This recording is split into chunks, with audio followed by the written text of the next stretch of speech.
Merci beaucoup. Bonsoir Montreux. 4 ans que j'étais pas venu au festival. Ouah. Et c'est vrai qu'en me voyant arriver comme ça, avec ce charme indéfinissable de la quarantaine assumée, merci. Vous vous dites, c'est qui lui déjà? Et moi aussi, vous m'avez manqué. Alors qu'est-ce que j'ai fait pendant ces 4 années déjà? Sur le plan personnel, messieurs, dames, je me suis marié. Ouais, merci beaucoup. Merci beaucoup. Je me suis marié et d'ailleurs, peu de temps après, de son côté, ma femme, elle, a divorcé. Du coup, moi aussi, hein, par un effet de domino, en fait. Ou un effet papillon, hein, appelez ça comme vous voulez. Ah putain, elle adorait les papillons.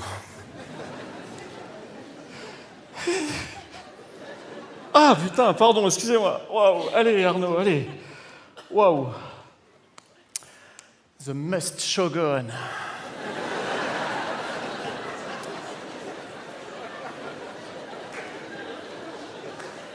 Allez, bon, mais il n'y a pas que pour des raisons personnelles que je ne suis pas venu à Montreux depuis 4 ans. C'est vrai qu'aussi sur le plan professionnel, parfois quand on est humoriste, on est amené à prendre des décisions, à faire des choix de carrière, des choix forts, comme dirait Alain.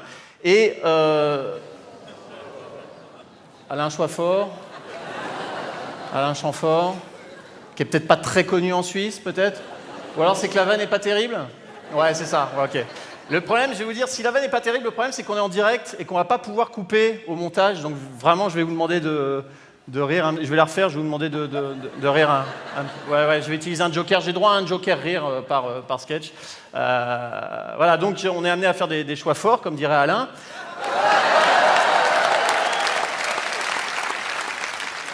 La moitié de ça suffisait.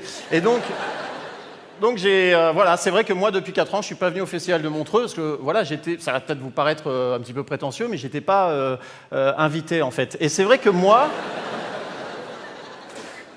quand je suis pas invité quelque part, très souvent, je prends la décision de pas y aller. Voilà, c'est mon petit truc à moi.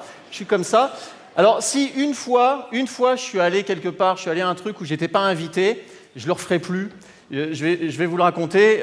C'était l'année dernière. Sans y être invité, je me suis rendu au remariage de mon ex-femme. Pas bien, faut pas faire ça. Non, pas bien.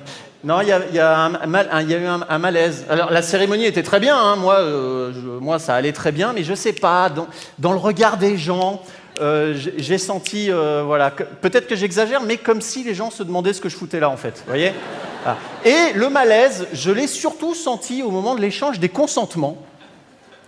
Un moment très beau, très solennel. Il y avait mon ex-femme qui était là, magnifique. Oh là, pardon, allez. Il y avait son futur mari qui était là, futur mari qui donc à l'instant présent était donc toujours officiellement son ex-amant.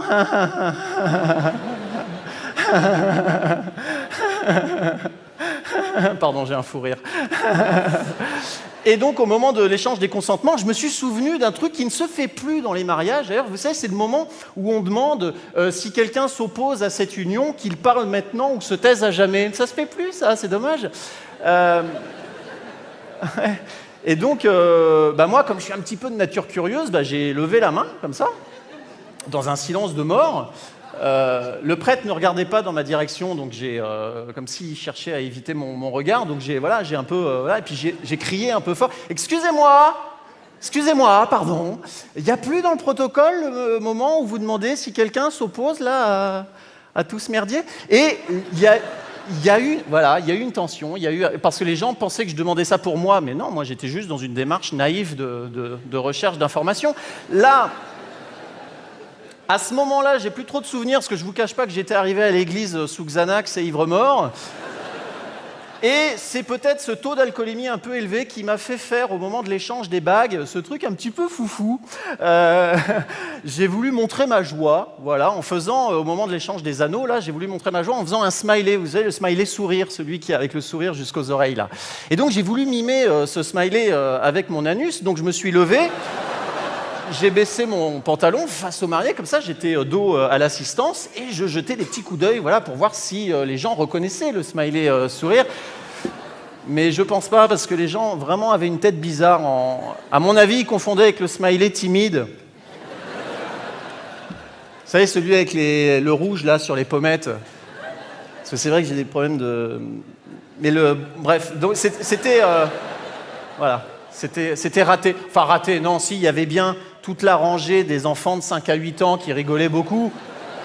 Mais bon, ils n'ont pas compris la portée symbolique de mon geste. Vous savez comment sont les enfants, à tout prendre au premier degré. Ils ont juste vu un monsieur qui montrait ses fesses, voilà. Alors qu'il y avait plus que ça dans mon geste. C'était un acte poétique, c'était un acte c'était presque militant. C'était un acte militant. C'est d'ailleurs ce que j'ai expliqué à la police, qui est arrivée 10 minutes après. Police qui, soit dit en passant, était invitée au mariage, pas moi. Fermons la parenthèse. Et en sortant de garde à vue, 1 heure après, je me suis dit, oh tiens, j'ai regardé ma montre, je me suis dit, si je me dépêche, je dois pouvoir encore avoir le temps d'assister à la sortie des mariés sur le parvis de l'église. Vous savez, le moment où on jette le riz, là. Moi, je voulais lancer mon riz, mais bon, vous me connaissez, toujours vouloir faire les choses de manière un petit peu originale. Moi, je l'avais fait cuire, mon riz, et...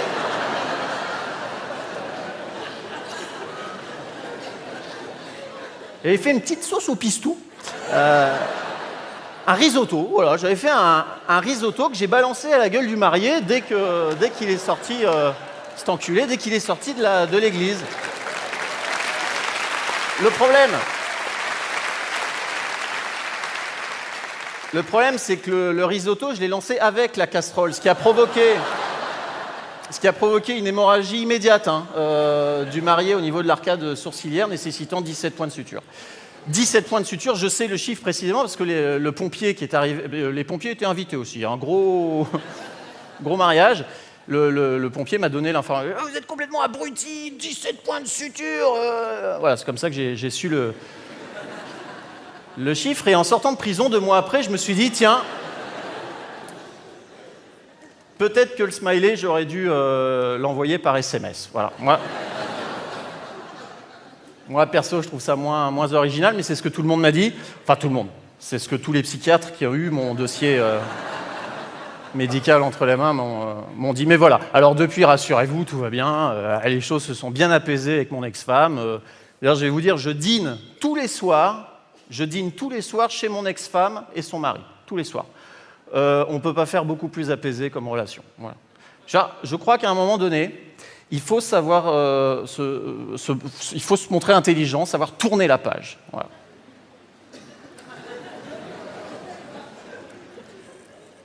Je dîne pas vraiment chez eux. En fait, je m'assieds en tailleur derrière leur porte d'entrée, avec un sandwich, et je gratte à leur porte comme ça, tous les soirs, pendant 4 ou 5 heures comme ça. C'est ludique. On communique, d'ailleurs, il m'envoie des petits mots sous la porte, espèce de dégénéré, on va appeler la police. C'est d'ailleurs marrant, cette manie qu'a mon ex-femme de vouloir toujours convier la police à tout ce qu'elle fait. Voilà. Je devrais peut-être pas vous raconter ça, mais la semaine dernière, elle avait rendez-vous chez son gynéco, et elle avait convié la police. Je le sais parce que moi, je l'ai vu de mes propres yeux, parce que moi, j'étais de l'autre côté de la fenêtre du cabinet, suspendu en rappel depuis le toit de l'immeuble.